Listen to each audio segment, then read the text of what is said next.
चलिए दोबारा से स्टार्ट करते हैं क्लास। ठीक है, आज हमने चैप्टर नंबर 1 पढ़ना है, क्वाड्रेटिक इक्वेशन। ठीक है, सबसे पहले हमने ये समझना है कि क्वाड्रेटिक इक्वेशन होती क्या है। कोई भी ऐसी इक्वेशन जिसमें अननोन क्वांटिटी जो है, अननोन क्वांटिटी का मतलब ये है कि वो चीज़ जिसकी वैल्यू का हमें पता नहीं है वो हमारे लिए अननोन है। ठीक, उस इक्वेशन के अंदर आपके पास अननोन की जो हाईएस्ट पावर है, अगर वो 2 है, ना 2 से कम हो ना 2 से ज़्यादा हो, तो उस इक्वेशन को हम कहते हैं क्वाड्रेटिक इक्वेशन, या उसका सेकंड नेम क्या होगा, equation of the second degree. ठीक है, सेकंड डिग्री इसलिए कह रहे हैं क्योंकि उसमें हाईएस्ट पावर जो है वो 2 है। अगर उसमें 3 होती तो उसका नाम क्या हो जाता है, इक्वेशन ऑफ थर्ड डिग्री। 4 हो जाती पावर तो क्या होता है, इक्वेशन ऑफ फोर्थ डिग्री। फिर आपके पास ये एक इक्वेशन लिखी हुई है, अगर आप इस इक्वेशन को देखें,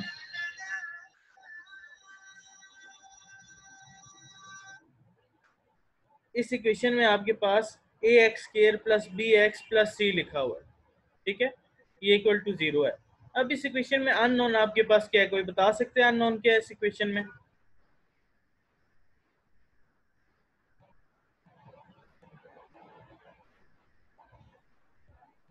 सर बी एक्स इस इक्वेशन में अननोन क्या है?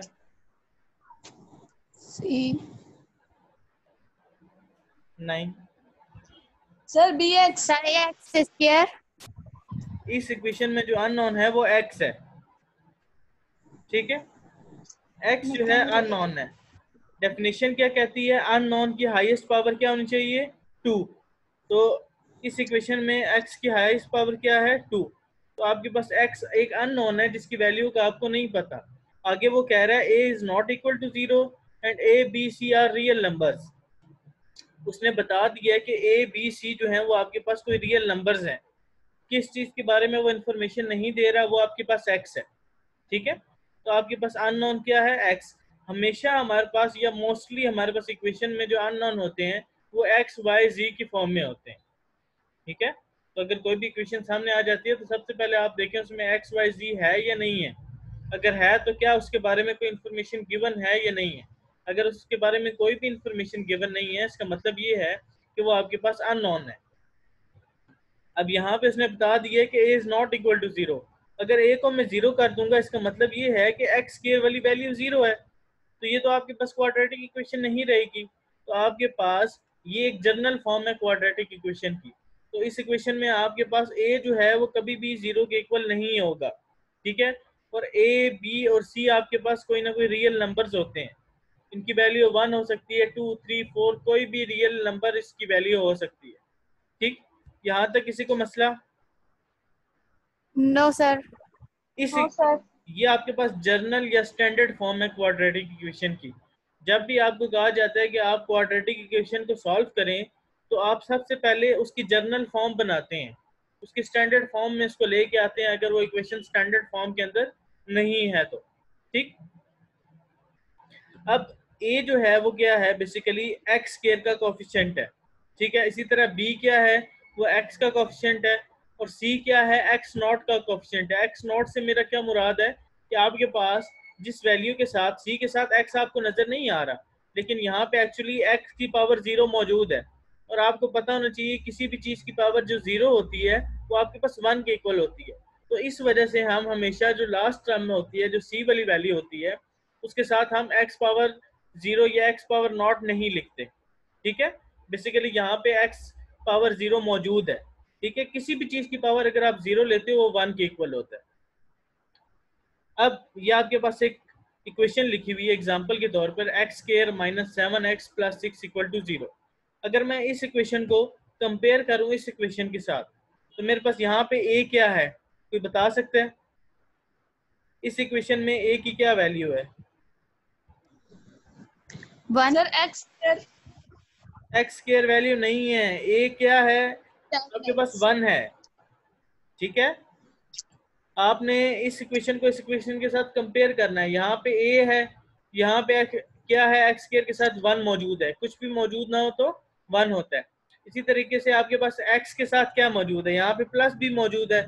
यहाँ पे आपके पास x की क्या वैल्यू होगी? x के साथ 7x b की क्या वैल्यू होगी? 7 -7। साइन आपने हमेशा देखना है, यहाँ पे जनरल इक्वेशन में प्लस है, तो अगर यहाँ पे माइनस है तो b की वैल्यू क्या होगी? -7। -7 और आपके पास c की क्या वैल्यू होगी इस इक्वेशन के अंदर? +6 +6। ठीक है, या सिंपल 6 कहें या +6 कहें, क्योंकि यहाँ पे प्लस साइन मौजूद है। और हमें ऑब्वियस सी बात है कि जब किसी चीज के साथ कोई भी साइन हम नहीं बोलते, इसका मतलब ये है कि वो प्लस वाली टर्म है। ठीक, और हमेशा क्वाड्रेटिक इक्वेशन इक्वल टू के आपके पास जो इक्वल टू की दूसरी तरफ है वो हमेशा 0 होती है क्वाड्रेटिक इक्वेशन के अंदर। ठीक है, यहाँ तक किसी को कोई मसला? नो सर अगर वो इक्वेशन दे दी जाए और कहा जाए कि आप उसमें से ए बी सी की वैल्यू निकालें क्वाड्रेटिक इक्वेशन के साथ कंपेयर करके, तो आप निकाल लेंगे? जी सर जी सर। हमेशा याद रखिएगा कि जो मैंने ऊपर बात की, ये जो आपके पास ये मेरा कर्सर नजर आ रहा है आपको? जी अब यहाँ पे मैंने कहा था कि a is not equal to 0। Let's suppose अगर मैं a को 0 कर देता हूँ तो यहाँ पे 0 आ जाएगा a की जगह। और आपको पता है 0 को जब हम किसी भी नंबर या किसी भी टर्म के साथ मल्टीप्लाई कर देते हैं तो वो उसको 0 कर देता है। ठीक है, तो ये आपके पास क्या हो जाएगा? ax के 0 हो जाएगा। तो आपकी ये क्वाड्रेटिक इक्वेशन रिड्यूस हो जाएगी लीनियर इक्वेशन के अंदर। ठीक है, लीनियर इक्वेशन कौन सी इक्वेशन होती है? जिसमें x की हाईएस्ट पावर क्या होनी चाहिए? 1 होनी चाहिए। क्वाड्रेटिक क्या होती है? जिसमें x की हाईएस्ट पावर 2 होनी चाहिए। क्यूबिक इक्वेशन कौन सी होती है? जिसमें x की हाईएस्ट पावर 3 होनी चाहिए। यहाँ तक कोई मसला? नो सर ठीक है, अब नो इसमें क्या सर। कह रहा है? And 3x² + 4x = 5 are the example of quadratic equation. ये भी क्वाड्रेटिक इक्वेशन की एग्जांपल है। अगर आप इस 5 को दूसरी तरफ ले आओगे तो ये क्या बन जाएगी? 3x² + 4x - 5 = 0। तो ये भी आपके पास एक क्वाड्रेटिक इक्वेशन है, लेकिन ये स्टैंडर्ड फॉर्म के अंदर नहीं है। तो जब भी आप इसको सॉल्व करोगे तो पहले इसको स्टैंडर्ड फॉर्म बनाओगे। यहाँ वो आपको बता रहा है कि ये स्टैंडर्ड फॉर्म है, लेकिन ये वाली इक्वेशन जो है वो स्टैंडर्ड फॉर्म नहीं है। अच्छा, फिर वो कह रहा है b is 0 in a quadratic equation. जी फिर -5c हो जाएगा। जी जी, -5c हो जाएगा। जी ठीक, अच्छा, अब आपके पास प्योर क्वाड्रेटिक इक्वेशन का क्या मतलब है कि क्वाड्रेटिक इक्वेशन प्योर कब होगी? अगर आप ये b वाली टर्म को 0 कर दें, b आपके पास 0 हो, तो ये आपके पास क्या बन जाएगी? ax² + c = 0। ठीक है, तो जब आपके पास ऐसी कंडीशन आ जाए तो इस इक्वेशन को हम कहते हैं कि ये प्योर क्वाड्रेटिक इक्वेशन है, इसमें कोई और फैक्टर मौजूद नहीं है। ठीक, इसके एग्जांपल हम देख लेते हैं। एग्जांपल आपके पास है x² - 16 = 0। ठीक है, अब आप देख सकते हैं यहाँ पे b वाली टर्म मौजूद नहीं है। b वाली टर्म मौजूद ना होने का मतलब ये है कि वो टर्म 0 है। तो आपके पास ये एक प्योर क्वाड्रेटिक इक्वेशन की एग्जांपल है। Same as it is 4x² = 7, ये भी प्योर क्वाड्रेटिक इक्वेशन है, लेकिन ये आपके पास जर्नल या स्टैंडर्ड फॉर्म के अंदर मौजूद नहीं है। लेकिन जब आप इस 7 को दूसरी तरफ ले जाओगे तो ये आ जाएगा 4x² - 7 = 0। अब आप में से कोई मुझे बताएगा कि ये जो इक्वेशन है x² - 16 = 0, इसमें a, b और c की क्या क्या वैल्यूज हैं? मिशाल आप बताएं, इस इक्वेशन के अंदर a, b और c की क्या क्या वैल्यूज हैं? एक ही है।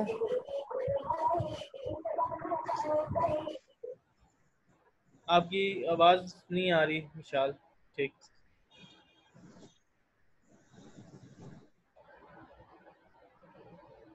मुस्कान। सर एक मिनट। जी जी, बोले मिशाल।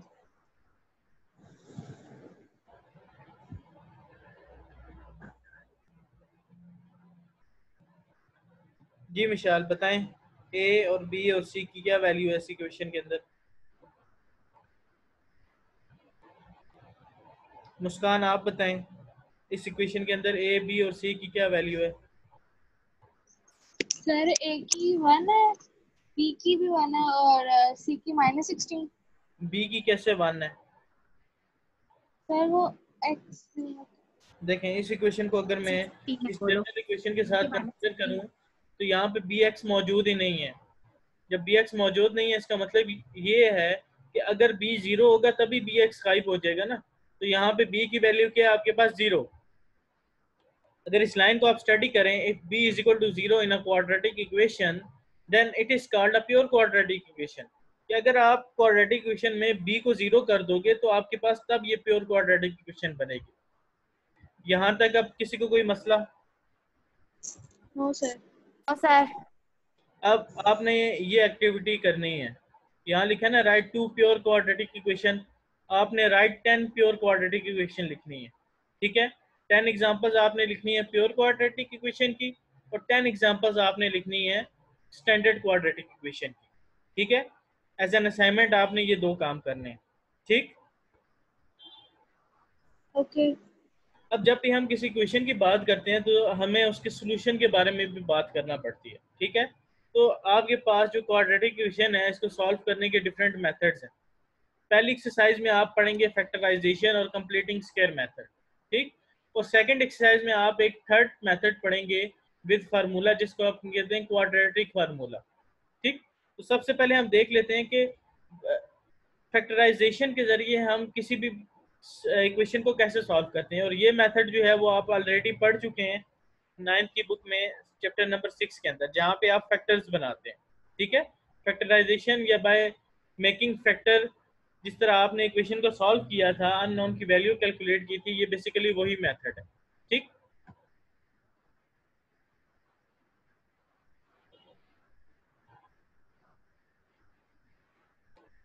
अब एग्जांपल नंबर 1 देख लेते हैं। एग्जांपल नंबर 1 आपके पास क्या है, 3x² - 6x is equal to x + 20। इसको आपने फैक्टराइजेशन के जरिए सॉल्व करना है। ठीक, तो हमने जब भी क्वाड्रेटिक इक्वेशन की बात है, अब सबसे पहले मैं आइडेंटिफाई करूंगा ये इक्वेशन है कौन सी, टाइप कौन सी है। तो इस पूरी इक्वेशन में x की हाईएस्ट पावर अगर देखूं तो क्या है, 2। इसका मतलब ये है ये क्वाड्रेटिक इक्वेशन है। फिर मुझे क्वाड्रेटिक इक्वेशन की स्टैंडर्ड फॉर्म के बारे में पता होना चाहिए। स्टैंडर्ड फॉर्म क्या है, ax² + bx + c = 0। अब मैं क्या करूंगा, इस इक्वेशन को स्टैंडर्ड फॉर्म के अंदर लेके जाऊंगा। स्टैंडर्ड फॉर्म के अंदर लेके जाने के लिए मैं क्या करता हूँ, सारी टर्म्स को उठा के इक्वेशन की एक तरफ ले आता हूँ। तो ये क्या हो जाएगा, 3x² - 6x, ये x जब दूसरी तरफ जाएगा तो -x हो जाएगा, और ये +20 जब दूसरी तरफ जाएगा तो -20 हो जाएगा। अब आपको पता है जो सेम टर्म्स होती हैं वो आपस में ऐड सब्ट्रैक्ट हो सकती हैं। ठीक, तो जब आपके पास 3x² वाली तो एक ही टर्म है, लेकिन -6x और -x 2 टर्म्स हैं और दोनों x वाली हैं, तो ये -7x हो जाएगा। तो आपके पास x वाली टर्म क्या हो जाएगी, -7x। इसी तरीके से आपके पास यहाँ पे कोई भी c वाली टर्म मौजूद नहीं है, लेकिन ये जब +20 इस तरफ आएगा तो -20 हो जाएगा। तो आपके पास ये -20 c वाली टर्म हो जाएगी। अब यहाँ से आप a b c लिखेंगे। a आपके पास क्या है, 3, b आपके पास क्या है, -7, c आपके पास क्या है, -20। यहाँ तक कोई मसला? No sir. अच्छा, अब आपने करना क्या होता है फैक्टराइजेशन में, आपको पता है कि आप मिड टर्म को ब्रेक करते हैं। ठीक है, अब आप इस इक्वेशन नंबर 1 को भूल जाएं। अब आप इक्वेशन नंबर 2 आपकी असल इक्वेशन है जो कि आपकी स्टैंडर्ड फॉर्म के अंदर मौजूद है। तो अब आप क्या करोगे कि आपने 3 को -20 के साथ या 20 के साथ मल्टीप्लाई करना है। इन 2 टर्म्स को मल्टीप्लाई करते हैं और 2 ऐसे नंबर लेने होते हैं जिनका प्रोडक्ट हमें इनका प्रोडक्ट दे और सम या सब्ट्रैक्ट जो है आपको ये मिड वाली टर्म दे दे। ठीक, तो 3x² को जब मैं 20 से मल्टीप्लाई करूंगा तो मेरे पास क्या आएगा, कोई बता सकता है? Sir 60x²। 60x²। अब मुझे 2 ऐसे नंबर लेने हैं जिनको मल्टीप्लाई करूं तो 60x² आए और प्लस माइनस करूं तो मेरे पास 7x आए। तो कोई बता सकता है कि वो ऐसे कौन से 2 नंबर हैं जिनको मल्टीप्लाई करने से 60x² आएगा और प्लस माइनस करने से 7x आएगा? कैलकुलेटर का आपके सामने सारी चीज मौजूद है, सोल्यूशन मौजूद है। सर 12 और 5 को क्या, -12 × 5। 12x और 5x को मल्टीप्लाई किया जाए तो 60x आता है। ठीक है, अब हमने देखना ये है कि क्या इसको प्लस करने से हमारे पास -7x आएगा या माइनस करने से हमारे पास -7x आएगा। और फिर हमने साइन का भी ख्याल रखना है कि हमारे पास प्लस माइनस करने से -7x ही आना चाहिए। तो हम क्या करेंगे, बड़ी वाली रकम को माइनस का साइन देंगे ताकि हमारे पास -7x ही आए। तो आप अगर 12x और 5x को मल्टीप्लाई करो तो 60x आएगा, और -12x और +5x करोगे तो आपके पास क्या आ जाएगा, -7x। ठीक है, तो ये आपके पास मिड टर्म ब्रेक करके आपके पास क्या आ जाएगा, -12x + 5x। यहाँ तक किसी को कोई मसला? No sir. No sir. भूल जाए, ये जो लिखी हुई है ना ABC की वैल्यू तो लिखी हुई है, इसके आगे जो उसने लिखा हुआ है इसको मैंने आपको एक्सप्लेन कर दिया कि कैसे आप पहली टर्म और लास्ट टर्म को मल्टीप्लाई करो, दो ऐसे नंबर लो जिनको प्लस मल्टीप्लाई करो तो वो उनका प्रोडक्ट आए, और प्लस माइनस करो तो आपके पास दरमियान वाली टर्म आनी चाहिए। ठीक, अच्छा, अब आप क्या करते हो कि जो फर्स्ट टू टर्म्स होती हैं इनमें से एक चीज कॉमन ले लेते हो, और सेकंड टू टर्म्स जो हैं उनमें से एक चीज कॉमन ले लेते हो। तो इसमें से क्या कॉमन लिया जा सकता है, 3 भी कॉमन लिया जा सकता है और x भी कॉमन लिया जा सकता है। तो जब मैं इस वाली टर्म में से 3x कॉमन ले लूंगा तो सिर्फ और सिर्फ x बच जाएगा, और जब इस वाली टर्म से 3 कॉमन लूंगा, 3 कॉमन लेने का मतलब ये है कि मैं 3 से डिवाइड कर रहा हूँ, तो 12 को जब 3 से डिवाइड करूंगा तो 4 रिमेनिंग रह जाएगा, और x तो मैं बाहर ले चुका हूँ कॉमन, तो यहाँ पे x कुछ भी नहीं बचेगा, x बाहर कॉमन चला गया, तो ये क्या आ जाएगा, 3x x - 4। फिर आ जाएगा आपके पास प्लस का साइन। अब यहाँ से आप क्या कॉमन ले सकते हो, यहाँ से आप कॉमन ले सकते हो 5 कॉमन ले लिए, यहाँ बच जाएगा x, और 20 को जब आप 5 से डिवाइड करोगे तो आपके पास क्या बच जाएगा, 4 बच जाएगा। ठीक, तो अब आपके पास हमेशा जब भी फैक्टर बनाओ तो याद रखें कि ये वाली जो दो ब्रैकेट्स आती हैं ये सेम होनी चाहिए। अगर ये सेम नहीं आ रही, इनमें साइन का फर्क आ रहा है, तो इसका मतलब ये है कि या तो आपने जो मिड टर्म ब्रेक की है वो गलत है, उस मिड टर्म से आप इसको सॉल्व नहीं कर सकते, तो फिर आपको कोई और नंबर लेने पड़ेंगे जिनका प्रोडक्ट और सम करके आपके पास मिड टर्म ब्रेक हो, या फिर आपने कोई मिस्टेक की है। ठीक, तो अब यहाँ से आपके पास क्या आ जाएगा, 3x + 5, इसको आप एक ब्रैकेट में लिख लोगे, और ये जो दो ब्रैकेट्स कॉमन है इनको एक बार लिख लोगे। यहाँ तक कोई मसला आपको? No sir. अच्छा, अब आपने इस इक्वेशन का मतलब ये है कि ये जो पहली वाली ब्रैकेट है ये भी 0 के इक्वल है, और ये दूसरी वाली जो ब्रैकेट है ये भी 0 के इक्वल है। तो आप यहाँ से लिख सकते हो x - 4 = 0, और दूसरी चीज आप लिख सकते हो 3x + 5 = 0। अब यहाँ से आपने अननोन की वैल्यू कैलकुलेट करनी है। अननोन क्या था आपके पास जी बच्चों, अननोन क्या था, x आपके पास अननोन था। ठीक है, तो यहाँ से आपके पास क्या आ जाएगा, -4 जब इक्वेशन की दूसरी तरफ जाएगा तो x = 4 आ जाएगा, और यहाँ से जब आप x की वैल्यू निकालोगे क्या होगा, 5 दूसरी तरफ जाएगा तो -5 हो जाएगा, और 3x के साथ मल्टीप्लाई हो रहा है तो दूसरी साइड पे जाके क्या होगा, डिवाइड, तो ये क्या हो जाएगा आपके पास -5/3। तो x की एक वैल्यू आपके पास 4 आएगी और एक वैल्यू आपके पास -5/3 आएगी। ठीक, और ये दो वैल्यूज इस इक्वेशन का क्या है, सोल्यूशन है। सोल्यूशन होने का क्या मतलब है कि अगर मैं इन वैल्यूज को इक्वेशन में पुट करूं तो आपके पास लेफ्ट हैंड साइड और राइट हैंड साइड आपस में क्या आ जाएंगी, इक्वल आ जाएंगी। यहाँ तक कोई मसला? No sir. एक एक्टिविटी आपको ये दी हुई है, आपने इस इक्वेशन को सॉल्व करना है। ठीक है, x² - x - 2 = 0, इसको आपने फैक्टराइज करना है। ठीक है, फैक्टराइज या फैक्टराइजेशन यही वाला मेथड है कि मिड टर्म ब्रेक करके आप इसको सॉल्व करते हो। ठीक, यहाँ तक कोई मसला? No sir. No sir. अच्छा, अब एग्जांपल नंबर 2 आपको दी हुई है 5x² = 30x, इसको भी आपने फैक्टराइजेशन के जरिए सॉल्व करना है। ठीक, तो सबसे पहले तो आप इसको स्टैंडर्ड फॉर्म में लेके जाओ।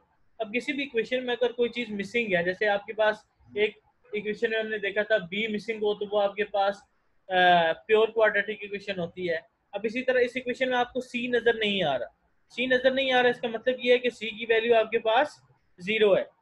ठीक, या आप इसको एक आसान तरीके से सॉल्व कर सकते हो। सबसे पहले तो आप क्या करोगे, इसको प्योर क्वाड्रेटिक इक्वेशन की फॉर्म में लेके जाओ, तो ये 30x जब इक्वेशन की दूसरी तरफ जाएगा तो क्या हो जाएगा, -30x। तो c वाली वैल्यू नहीं है तो इट्स ओके, इसका मतलब ये है कि c यहाँ पे 0 है।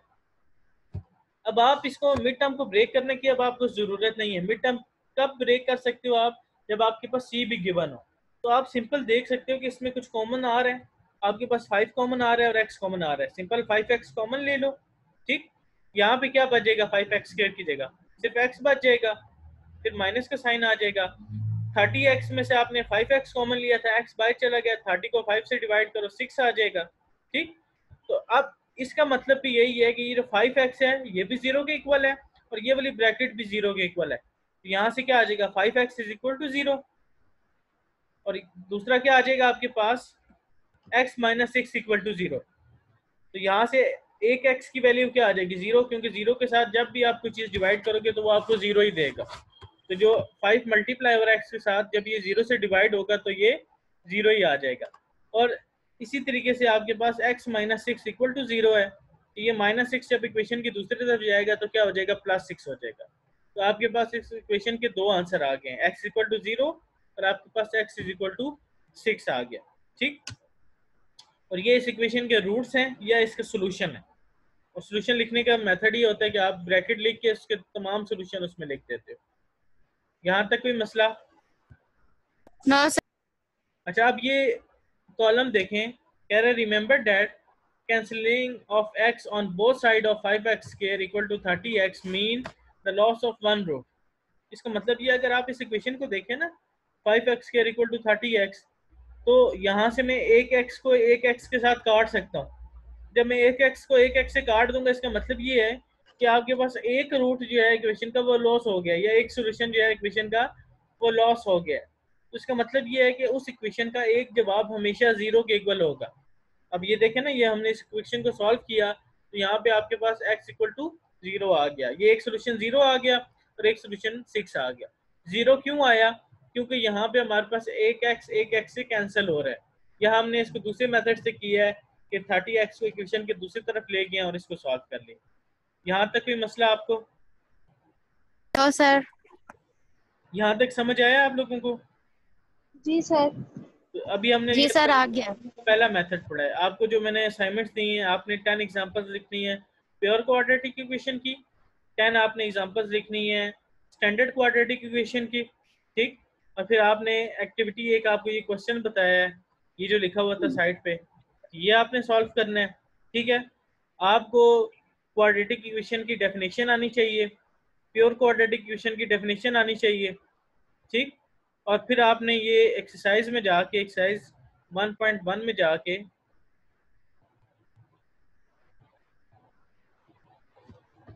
क्वेश्चन नंबर 1 को सॉल्व करना है।